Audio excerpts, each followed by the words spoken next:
Welcome to the annual CEI Gala Dinner.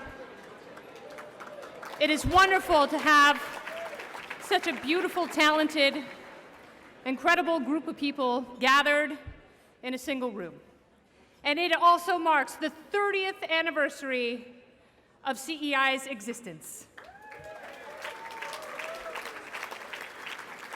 There will be toasts, there will be time for celebration, there will be enlightened words from a Viscount.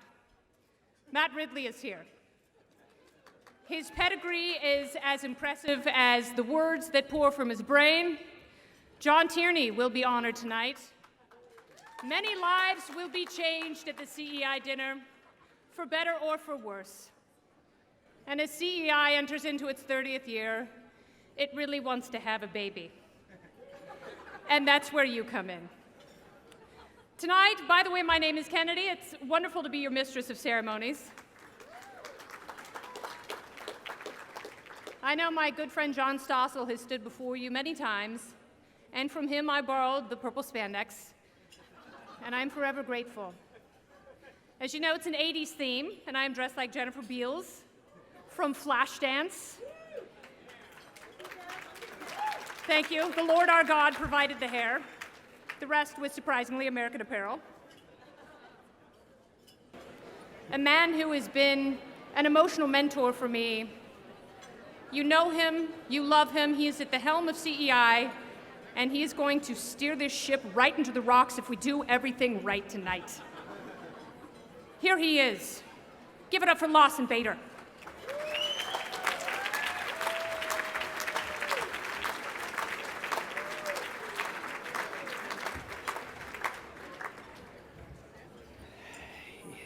Y'all didn't want me wearing spandex. Skirt probably works just fine. Well, good evening, everybody. Welcome to the annual Competitive Enterprise Institute's dinner. Thank you for joining us tonight, and special thanks to you who support not only this event, but CEI as a whole. So the question really is, why are we here tonight? Some may say it's because we throw the best prom in town, which I would humbly agree is correct. And given a 1980s theme, one might mistake us simply as our version of Throwback Thursday, but it's really much more than that, of course. As we celebrate CEI's 30th birthday, it's important to reflect on what we've accomplished and where we are going. After 3 decades, CEI is still standing, still fighting, and still working for a more free and prosperous future.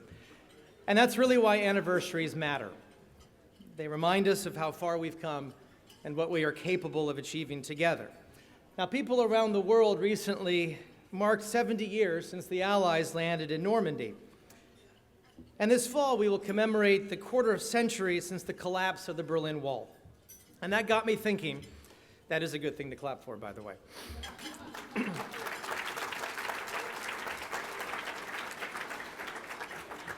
But it did get me thinking on how the world has changed in the last 30 years. The Competitive Enterprise Institute was born in 1984. It was an enlightening year for Fred Smith on one continent and for me on another. See, back then I lived very briefly with a family in northern Germany. And it was one day we drove up to the countryside to see where Helga, who was the family matriarch, had been raised. And she'd grown up in a beautiful town that had fallen under Soviet occupation after the war. And we stopped at a field, and across this heavily guarded fence with tank traps and landmines and guard towers, we could just make out an old church steeple. And Helga told me it was the church where she had been baptized and where she had been married, but it was now impossible to visit. And the most tragic part about that was her mother had died the year before, never having met her grandchildren. It was truly in that moment that I became a libertarian.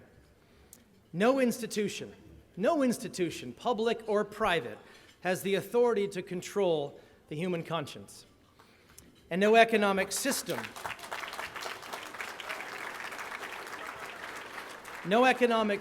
is as averse to human flourishing as that which destroys our innate sense of worth and stifles our incentive to experiment and grow. But there are, unfortunately, less visible barriers to human progress. One of the biggest is the stifling, ever-growing regulatory state. Now, let's be honest. We know why regulations attract little attention. They're boring. They're dry. People really don't care about them until all of a sudden it affects you directly. And we know regulatory agencies don't face the same scrutiny as Congress does. And lawmakers hide unpleasant or unpopular policies by delegating their authority to those agencies. Now, did you know last year Congress passed 72 laws? All right, whatever. But federal agencies issued over 3,600 regulations. That's 50 times more regulations than laws, as my colleague Wayne Cruz likes to point out and point out and point out and continually point out. And this, of course, is from the most transparent administration in American history. So that's why we need CEI more than ever. In our 30 years in Washington, we have seen government overreach up close. We have fought back in the trenches.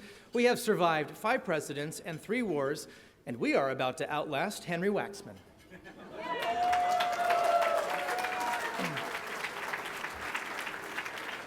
And it all started in Fred and Fran Smith's kitchen in Northwest D.C. Now we are in downtown D.C., where our so-called thriving Freedom Factory has 2 microwaves rather than a toaster oven and a self-cleaning refrigerator.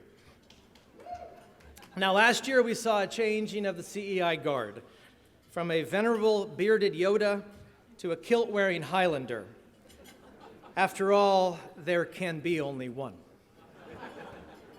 So yes, we have much to celebrate, but we're not here only to focus on the past. CEI, at our core, we strive to change the world for the better. We are passionately advancing economic liberty through every available means. Yes, we are, of course, engaged in the war of ideas, but we are more than just a think tank. We pressure lawmakers. We engage the media. We rouse the public, and when needed, we, of course, take the fight to court. Now, these days, we're focused on confronting those in power who rain down regulations, sapping the nation's entrepreneurial energy. And we need to hold the government accountable, especially in this era of rogue regulators and imperial presidencies. Now, Republicans could make big gains in this year's midterm elections, which means, seriously, not much. The deadlock in D.C. will probably grow tighter. Congress will continue to battle this president, and he will continue to ignore them using his infamous pen and phone. And so CEI will continue to push back.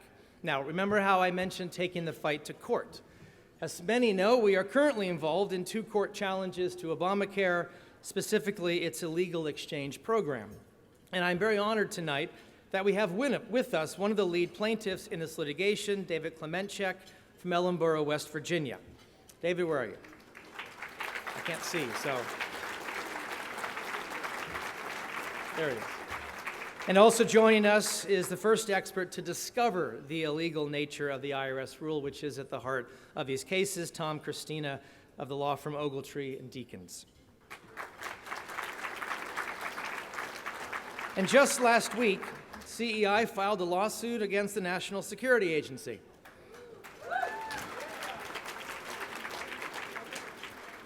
That may prove to be a mistake. We'll see.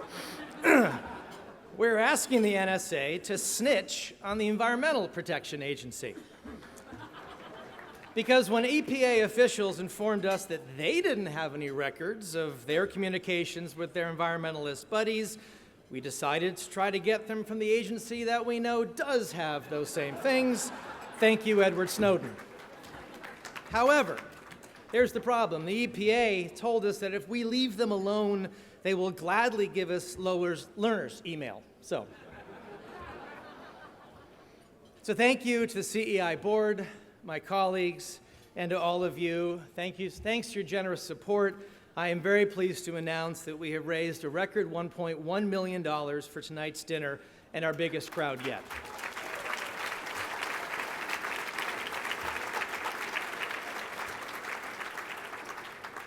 That day in that German forest, I could never have imagined 3 decades later I'd be standing before this great gathering of kindred spirits, celebrating our unswerving dedication to promoting and defending economic liberty. So, Let's be sure to have fun tonight. Something tells me I know we will. But let's also rededicate ourselves to overcoming those very real barriers to innovation and entrepreneurship, both the seen and the unseen. The Competitive Enterprise Institute has never accepted the status quo, especially when it comes to government's involvement in our lives and its ability to throw a wrench in our dreams. The work of advancing innovation and opportunity is a trying task, but it is a rewarding one as well. There are still plenty of capitalists to save and central planners to shame. Let me also give a special thanks to Matt, to John, to Kennedy. Thank you everyone who has made these last 30 years possible. I very much look forward to our future together. You are true allies and steadfast friends, and have a wonderful rest of the evening. Thank you.